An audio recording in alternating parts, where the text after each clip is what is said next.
नमस्कार। 20 न्यूज 24/7 में आप लोगों को स्वागत है। जी हाँ, रूस का विदेश मंत्री सरगेई लावरोव ने शुक्रवार को भारतीय विदेश मंत्री एस जयशंकर से मुलाकात की। लावरोव ने कहा कि भारत और रूस के संबंध पर दबाव का कोई असर नहीं होगी।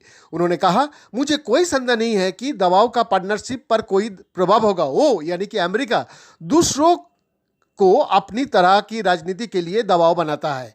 साथ ही उन्होंने यूक्रेन संकट के दौरान भारत का रुख की तारीफ की। लावरोव ने कहा, इन दिनों हमारी पश्चिमी सहयोगी यूक्रेन संकट में किसी भी सार्थक मुद्दे पर कम करना चाहते हैं। भारत ने पूरे हालात को सिर्फ एक तरफा नहीं दिखता है, प्रभावी तरीके से लिया है। इसके लिए हम भारत की सराहना करता हूं। उन्होंने कहा कि भारत रूस की द्विपक्षीय संबंध लगातार बेहतर हो रहा है। भारत हमेशा कूटनीति के जरिए विवादों को सुलझाने का पक्ष में रहा है।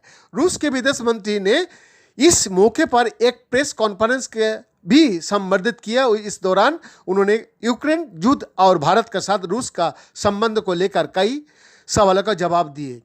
यूक्रेन के साथ चल रहे युद्ध में भारत की स्थिति को कैसे देखा जा रहा है, न्यूज़ एजेंसी ANI ने ये सवाल लावरोव से पूछा तो उनका कहना था कि अगर भारत रूस से कुछ भी खरीदना चाहता है तो इस पर बातचीत के लिए तैयार है। उन्होंने कहा, हम भारत को किसी भी सामान की आपूर्ति करने का लिए तैयार रहेंगे जो वो हमसे खरीदना चाहता है। रूस और भारत का बीच बहुत अच्छा संबंध है। लावरोव ने ये भी कहा और एक उसका कहना था, अगर दिल्ली तेल और हाईटेक हथियारों खरीदना चाहता है तो रूस इसके लिए तैयार है। लावरोव ने कहा, मेरे मानना है कि भारतीय विदेश नीति की खासियत स्वतंत्रता और राष्ट्रहित के मुद्दे पर केंद्रित रहता है। वही नीति रूस भी अपनाता है और इस वजह से हम बड़े देश, अच्छे दोस्त और वफादार भागीदार है।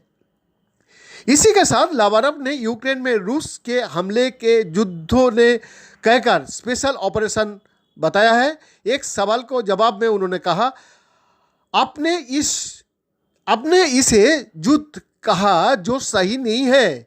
सेना ढांचे का निशाना बनाया जा रहा है। इसका उद्देश्य यूक्रेन की सरकार को किसी भी ऐसा निर्माण से वंचित करना था जो रूस के लिए खतरा है। बैद्यनाथ दास का रिपोर्ट, 20 न्यूज 24/7।